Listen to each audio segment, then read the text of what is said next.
자, 오늘은 하박국서에 나타난 하나님의 주권과 언약 세 번째 시간입니다. 자, 오늘은 어째 이런 일이라는 제목으로 한 시간 하나님의 말씀을 나누도록 하겠습니다. 자, 우리가 지난 시간에 하박국서가 어떠한 구조인지, 하박국서가 담고 있는 전체적인 내용이 어떤 것인지에 대해서 우리가 함께 살펴보았습니다. 그렇죠. 그래서 하박국서는 선지자가 질문을 던지면 하나님께서 대답하시고, 또 그 대답에 대해서 선지자가 또 하나님께 질문하자 하나님께서 갖고 계셨던 그 섭리, 그 계획들, 갈대아 사람 바벨론 나라를 일으켜서 이스라엘 그 유대의 죄악을 하나님께서 심판하시리라.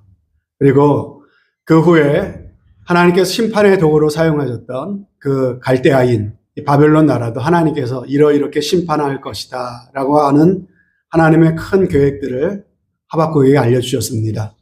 이 모든 하나님의 계획들을 듣고 나서 하박국이 하나님을 찬양하는 그러한 내용으로 이 말씀이 맞춰지고 있다는 것을 우리가 지난 시간에 살펴보았습니다. 자, 그래서 하박국서의 전체적인 주제는 의인은 믿음으로 산다. 그래서 1장을 포함하면은 뭡니까?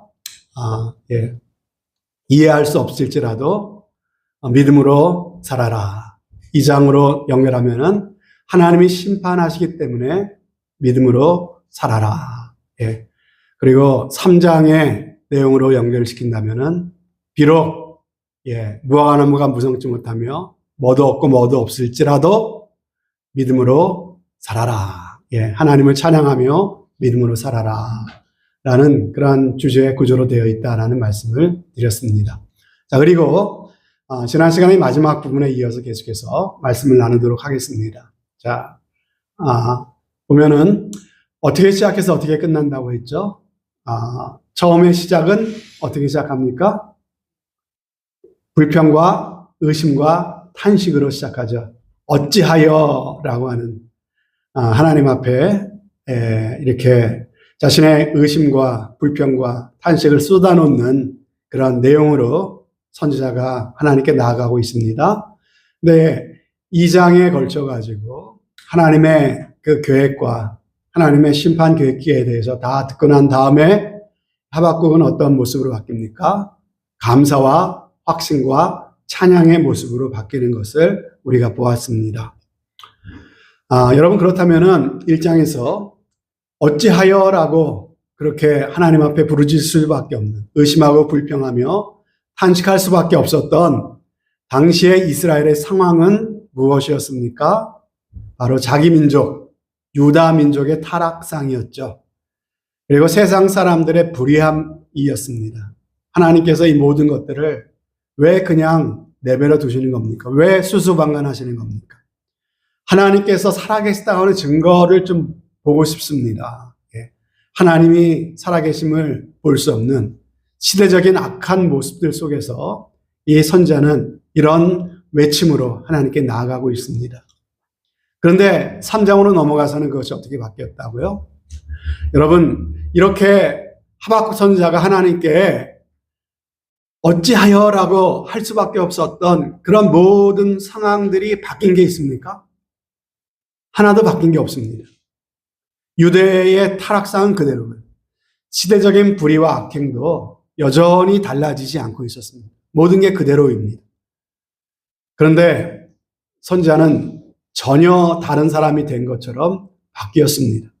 그렇다면은 그 중간에 어떤 일이 있었던 것일까요?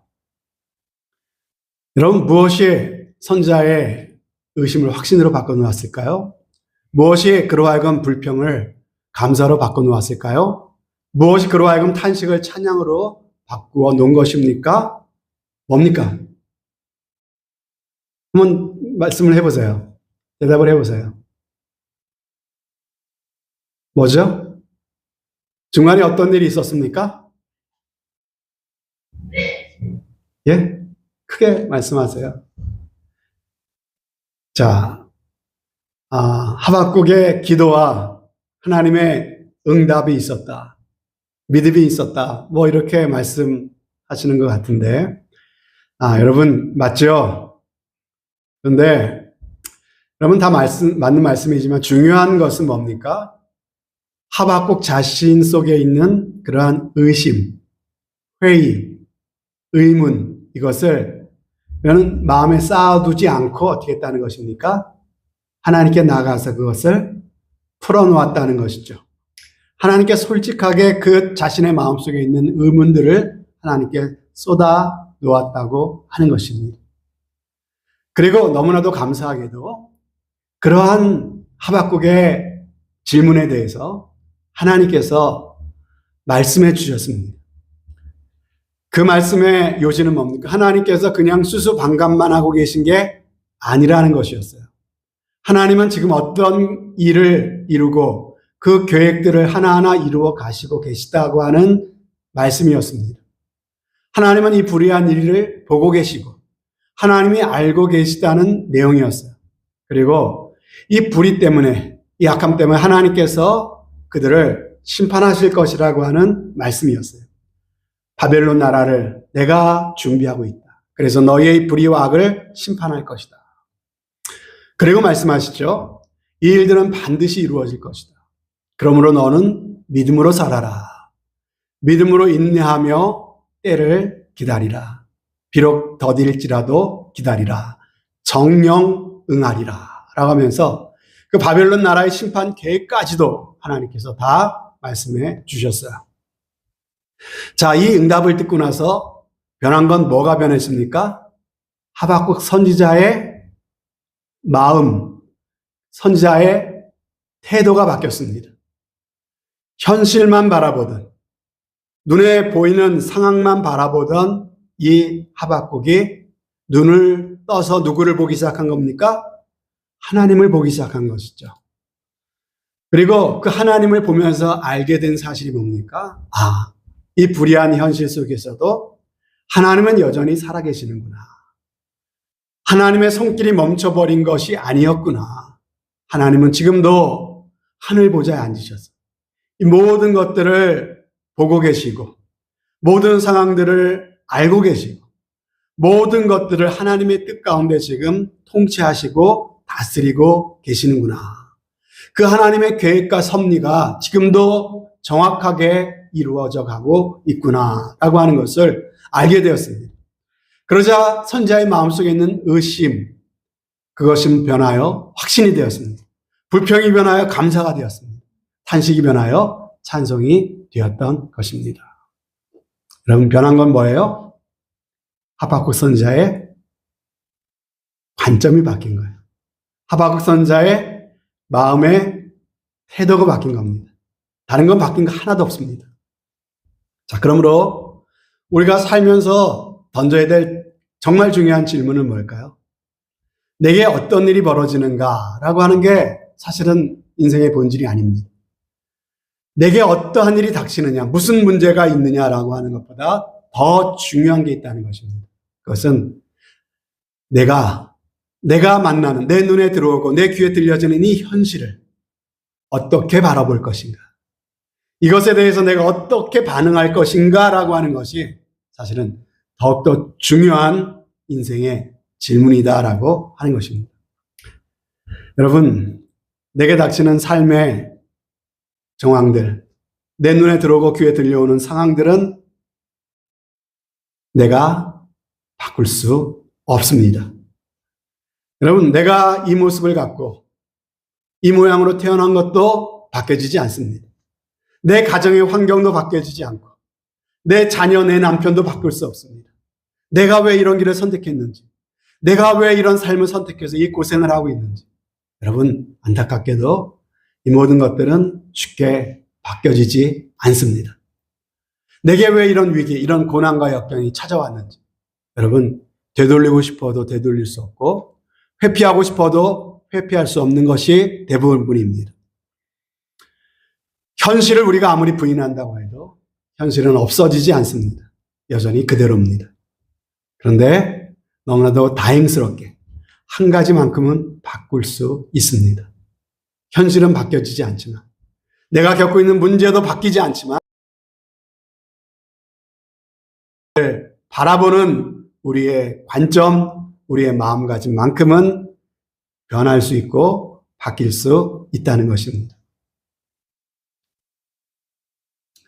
여러분, 내가 이 사람이랑 살지 않고 저런 사람이랑 살면 얼마나 좋을까? 우리 가정의 형편이 좀 이렇게 달라졌으면 얼마나 좋을까? 여러분, 우리가 이러면 좋겠다 상상은 할 수 있지만요, 바뀌어지지 않습니다. 그런데도 우리에게 소망이 있는 것은 현실은 바뀌지 않지만 그것을 바라보는 내 자신은 바뀌어질 수 있습니다.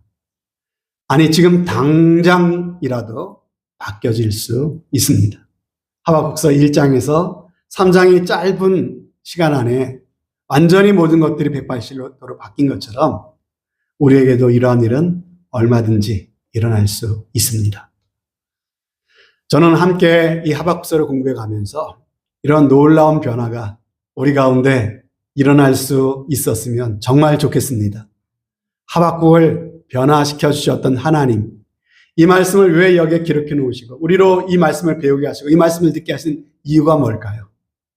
내가 이렇게 너에게 역사하겠다고 하나님께서 지금 우리에게 말씀하고 계신 것 아니겠습니까? 이 하나님의 귀한 말씀을, 그 약속을 믿음으로 받고 이 말씀에 우리가 믿음으로 아멘할 때 하박국 가운데 행하셨던 이 놀라운 하나님의 변화 역사가 우리 가운데도 오늘 똑같이 일어나게 될 줄로 믿습니다. 하박국의 하나님이 바로 저와 여러분들의 하나님입니다. 자,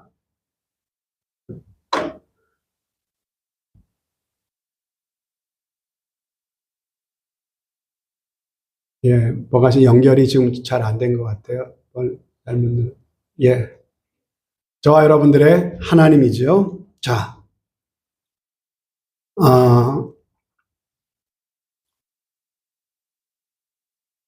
이 자리에 있는 저와 여러분들이 정말 하박국처럼 이 강의를 들으면서 불평이 감사로 바뀌고 의심과 탄식이 확신과 찬소로 바뀌는 그런 은혜가 꼭 있게 될 줄로 믿습니다. 자, 그러면은 그 다음 하박국서가 이런 하박국이 이런 질문을 할 수밖에 없었던 당시의 상황이 대체 어떤 것이길래 그런가라고 하는 것을 우리가 한번 그 시대로 돌아가서 한번 살펴보기를 원합니다. 자, 한나야, 나를 보고 있어요.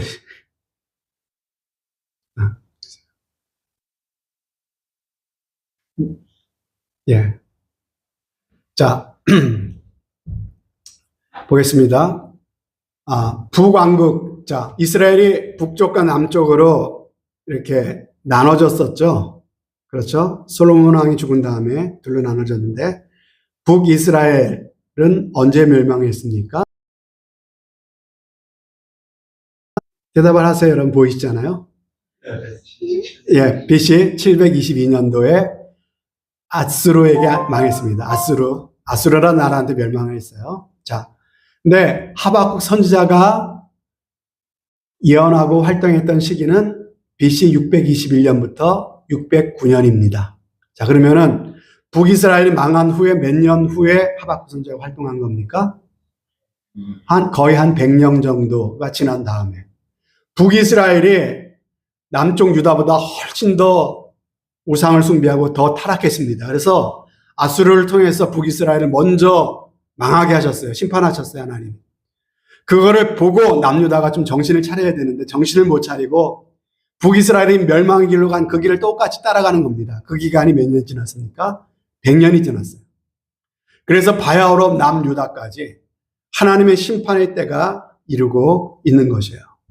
자, 이때 어떤 나라를 하나님께서 준비하시고 일으키셨다고요? 북이스라엘을 멸망시켰던 아수르는 점점 이렇게 쇠퇴해 갑니다. 그리고 하나님께서 바벨론을 일으키셨죠. 자, 바벨론으로 하여금 남유다를 침략하게 하시는데 세 차례에 걸쳐서 바벨론의 침략을 받습니다. 자, BC 605년도에 첫 번째 침략을 받습니다. 자, 생각해 보세요. BC 621년도부터 609년 사이에 예언했다 그랬죠. 하박국 선지자가 예언을 끝내고 나서 얼마 지나지 않은, 한 4년 정도 지난 후에 바벨론의 1차 침략을 받은 거예요. 605년도에 BC. 자, 1차 침공 때 느부갓네살이 군대를 이끌고 그리고 예루살렘 성을 함락했습니다. 그리고 귀족들과 왕족들을 많이 잡아갔어요. 이때 끌려간 사람 중에 우리가 아는 사람이 다니엘이라고 하는 사람이 있었습니다. 그러고 나서 여호야긴 왕이라는 왕을 세웠는데 여호야긴 왕이 바벨론을 배신합니다. 그래서 다시 느부갓네살이 군대를 이끌고 다시 쳐들어와요. 그리고 이 예루살렘 성에서 1만 명의 포로를 잡아갑니다. 이때 끌려간 사람이 유명한 사람이 에스겔이라고 하는 사람입니다. 그리고 드디어 BC 586년도에 세 번째 마지막 공격을 해옵니다. 이때 예루살렘 성전이 완전히 파괴돼 버리고 당시의 유대 왕이었던 시드기야 왕 그 보는 앞에서 아들들을 죽입니다. 그리고 시드기야 왕의 눈을 빼버립니다. 그리고 쇠사슬로 묶어서 결박해서 바벨론으로 끌려가게 되고 남유다는 완전히 망해버리는 3차 침공을 당하게 되는 것이죠. 내가 갈대아 사람을 일으키리라 라고 하신 하나님의 말씀대로 이 유다는 바벨론으로 인해서 세 차례의 침공을 받으면서 비참한 종말을 맞이하게 되었습니다.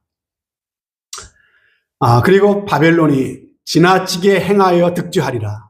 바벨론이 심판할 것이지만 그들이 지나치게 행할 것이다. 너무 잔인하게 이해를 할 것이다. 내가 그것에 대해서 잊지 않고 이 바벨론도 철저하게 심판할 것이다. 지나치게 행하여 득죄하리라는 말씀대로 바벨론 나라가 잔인하게 아까 말씀드렸죠. 왕 앞에서 왕자들을 죽이고 왕의 눈을 빼갈 정도로 얼마나 잔인합니까?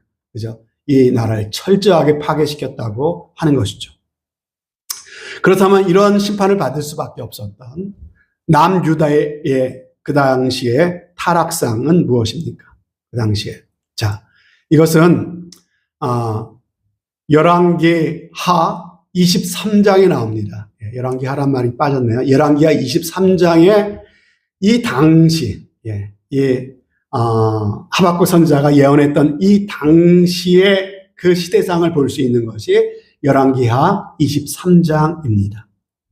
여기에 보면은 남유다의 그 타락을 달리고 있는데 간간히 하나님을 경외하는 왕들이 세워졌습니다. 그때마다 나라 잘못된 길로 가는 방향을 바꿔보려고 노력을 했던 왕들이 있어요.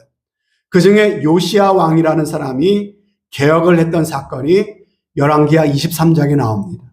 그때가 BC 622년도예요. BC 622년도니까 하박국 선지자는 그 다음 해부터 이 말씀을 전했다는 거죠. 어찌하여라고 하나님께 외쳤던 그때가 바로 열왕기하 23장 그 다음 해부터다라고 여러분들이 이해하면 되겠습니다.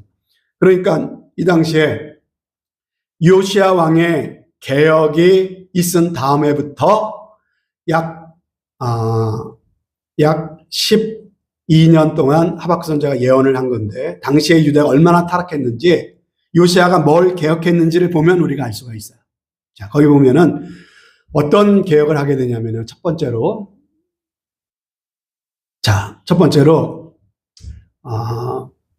4절 말씀에 23장 4절, 열왕기하 24장 4절. 여러분들이 한번 찾아볼 수 있으면 한번 열어보셔도 좋을 것 같아요. 열왕기하 23장 4절 말씀에 보면은 어떤 걸 개혁했냐면 여호와의 집에서, 여호와의 집이 뭡니까? 성전이죠. 솔로몬이 세운 성전. 그 성전에서 바알과 아세라 1월 성신을 섬기는 그릇들을 내어다 버렸다는 얘기가 나옵니다. 그렇죠? 무슨 말입니까? 하나님의 성전에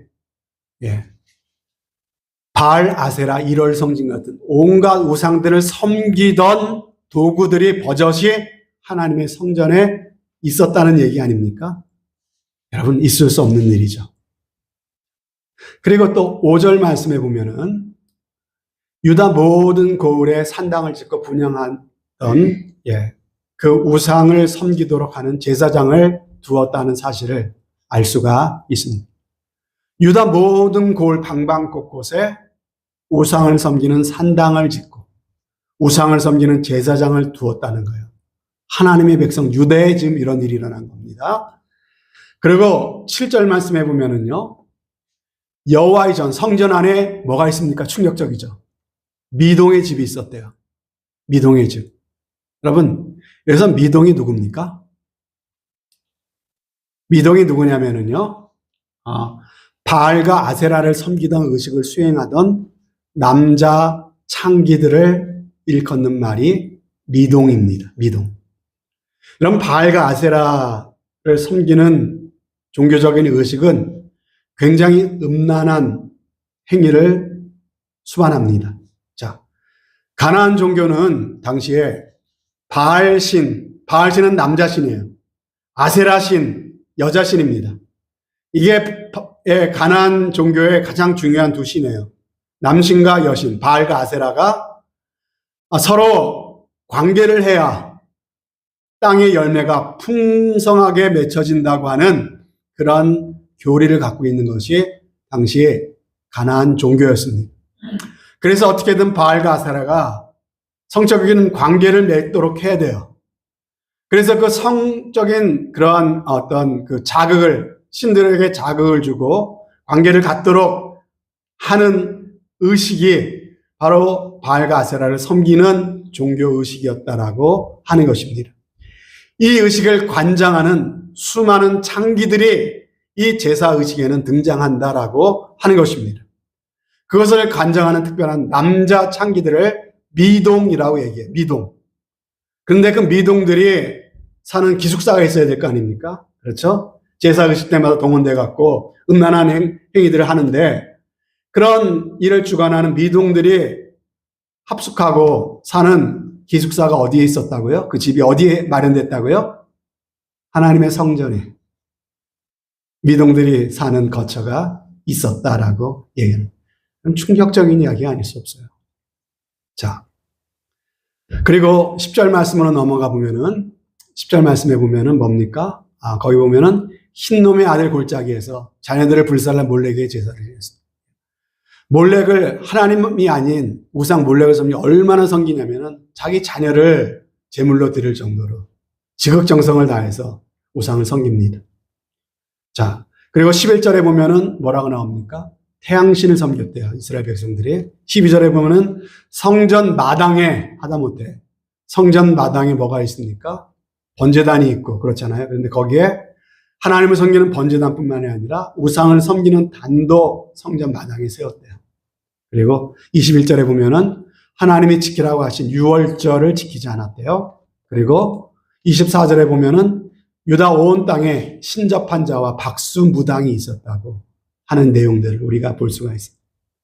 여러분, 하나하나 생각해보면 이거 충격적인 일이다. 어떻게 하나님의 백성이라, 하나님의 선미라고 하는 이스라엘, 유다 나라에 이런 일들이 일어날 갈 때까지 간 거 아닙니까? 어떻게 이런 일이 있을 수가 있습니까? 우리도 오늘날 이와 비슷한 질문을 할 수가 있습니다. 네. 우리가 매스컴을 통해서 우리가 듣게 되는 교회 어떤 목사가 교회 성도와 어떤 넘지 말아야 될 선을 넘었다는 이야기들, 그죠? 교회 안에서 벌어지고 있는 이해할 수 없는, 그죠? 그러한 일들 많이 있지 않습니까? 우리가 첫 시간에 살펴보았듯이 어찌하여 이런 일들, 그죠? 참으로 불의한 일들, 그죠? 수많은 사람들이 정쟁 때 죽어가고 있는데 그것을 일으킨 장본인은 호의호식하면서 국민적인 인기를 누리고 떵떵거리면서 잘 살고 있는 이 불의한 일이 어찌하여 일어날 수 있는가? 그건 뭐 믿지 않는 세계라고 할지라도 정말 믿음의 선조들이 하나님의 말씀의 가치 위에 세운 이 미국이란 나라, 이 나라 안에서 어떻게 이런 일이 벌어질 수 있을까? 동성애는 죄라고 얘기하면 또라이, 혐오주의자라고 손가락질 받는 분위기가 돼버렸습니다. 이 미국에서도. 어떻게 이런 일이 있을 수가 있는가.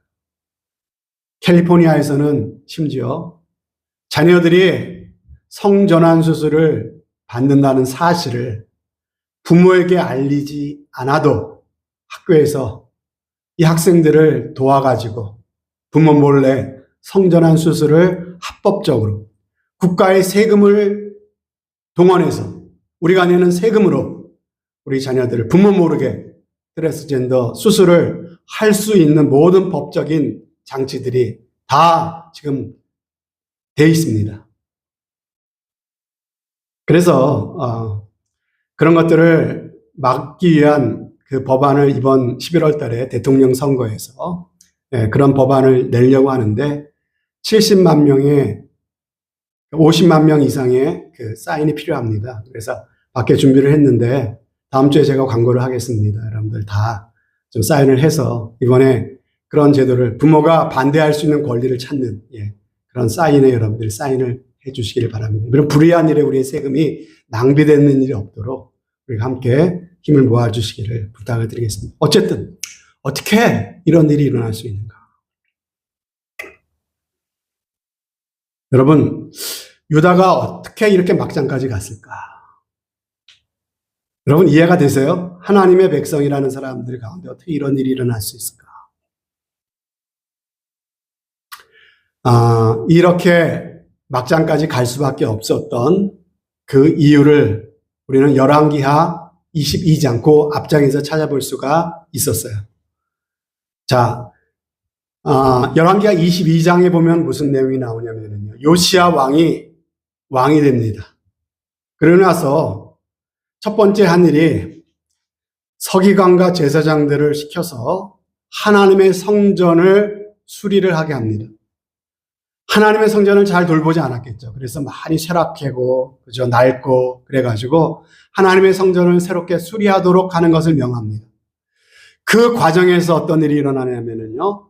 성전 구석에 처박혀 있던 하나님의 율법책을 발견하게 됩니다. 이게 뭔가 하고 펴보니까는 하나님의 율법인 거예요. 그래서 그것을 읽어보니까 기가 막힌 내용이 적혀 있습니다. 이 말씀에 기록된 대로 의하면은 하나님께서 금하신 것을 우리들이 하고 있는 거예요. 하나님께 이렇게 하면 너에게 저주가 임할 것이고 이렇게 하면 너에게 멸망이 임하리라라고 하셨던 그 말씀 그대로 자기들이 그 길을 가고 있다는 사실을 말씀을 찾아서 읽어보니까 그렇게 되어 있는 거예요.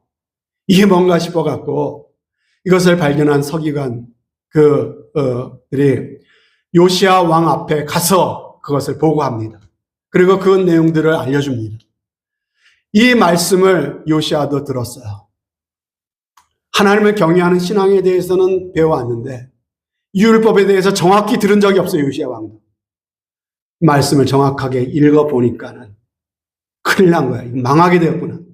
이 나라가 망하게 되었구나. 깜짝 놀라는 겁니다. 그리고 그제서야 이래서는 안 되겠다. 우리가 이렇게 되면 망한다라고 하면서 개혁운동을 일으킨 게 그게 열왕기하 23장 요시야의 개혁운동이다라고 하는 것이죠. 여기서 우리가 한 가지 발견할 수 있는 사실이 뭡니까? 유다가 당시에 타락할 수밖에 없었던 이유 뭐라고요? 하나님의 성전에서 하나님의 말씀을 분실했다. 하나님의 말씀이 구석에 처박혀서 분실돼가지고 더 이상 하나님의 말씀이 읽혀지지도 않고 하나님의 말씀이 선포되지도 않고 하나님의 말씀이 들려지지도 않는 그런 상황이 오랫동안 지속된 거예요. 그래서 하나님의 성전에 우상을 섬기는 제단이 세워져도 이게 잘못된 줄 모르고 하나님의 성전에 미동들의 그 기숙사를 거기에 마련해도 이것이 망할 짓이라는 사실을 모르고 그들은 그 일들을 행하고 있었던 것입니다. 이것이 유다의 극심한 타락을 가져오게 되었다고 하는 것이죠. 여러분, 역사는 반복되는 것이라 그랬죠. 과거에 그랬던 것이 오늘날에도 똑같이 반복되고 있는 것이다라고 하는 것입니다. 오늘날 왜 이러한 말도 안 되는 일이 벌어집니까? 왜 자녀들이 성전환 수술을 받는데 부모는 알 권리가 없고 그것을 막으면 자녀의 양육권을 빼앗기는 이런 기가 막힌 일들이 어떻게 이 미국이라는 나라 땅에서 벌어질 수 있는 것입니까? 그 이유가 뭐다? 하나님의 말씀을 잃어버렸기 때문에. 하나님의 말씀이 우리 가운데 읽혀지지 않고 들려지지 않고 하나님의 말씀을 소홀히 한 결과가 무엇인지를 열왕기하 22장과 23장은 우리에게 분명히 가르쳐주고 있다라고 하는 것입니다. 자, 그러면은 다음 시간에는 계속해서 오늘날에 하나님의 말씀이 잃어버린 그런 일들이 어떤 일들이 있는가에 대해서 함께 살펴보면서 그럼에도 불구하고 하나님께서 어떻게 이스라엘 나라의 이런 도저히 손쓸 수 없는 그런 상황 속에서 하나님이 어떻게 하나님의 그 나라와 하나님의 구원의 역사를 이루어 가고 계시는지에 대해서 계속해서 하나님의 말씀을 살펴보도록 하겠습니다. 자, 제가 한번 기도하고 마치겠습니다. 좋으신 아버지 하나님 감사합니다. 하나님께서 오늘도 귀한 시간 주셔서 또 하박국 시대에 하나님 앞에 어찌하여라고 부르짖을 수밖에 없는 암울한 참으로 도무지 이해하려고 해도 이해할 수 없었던 당시의 시대상을 살펴보면서 그 원인이 하나님의 성전에서 하나님의 말씀을 잃어버렸다고 하는데 있었던 것을 우리가 보았습니다. 아버지 하나님, 정말 이 말씀 속에서 오늘날 되풀이되고 있는 이 안타까운 현실을 바로 볼 수 있도록 도와주시고 하나님의 말씀으로 돌아가서 우리의 삶을 다시 한번 바로 세우며 하나님 앞에 개혁해 나갈 수 있는 우리의 삶이 될 수 있도록 인도해 주옵소서. 정말 하나님의 말씀이 우리 가운데 임하시면 상황과 환경은 그대로 있을지 몰라도 그것을 바라보는 우리의 관점과 태도는 얼마든지 바뀌어질 수 있고 이 세상 가운데 휩쓸려 살아가는 것이 아니라 나의 발을 사슴과 같이 하사 나로 높은 곳에 다니게 하시리로다. 이런 고백을 하며 살아갈 수 있는 우리가 될 수 있을 줄 믿습니다. 이러한 은혜를 베풀어 주옵소서. 감사드리며 예수 그리스도를 받들어 기도하옵나이다. 아멘. 네, 수고하셨습니다.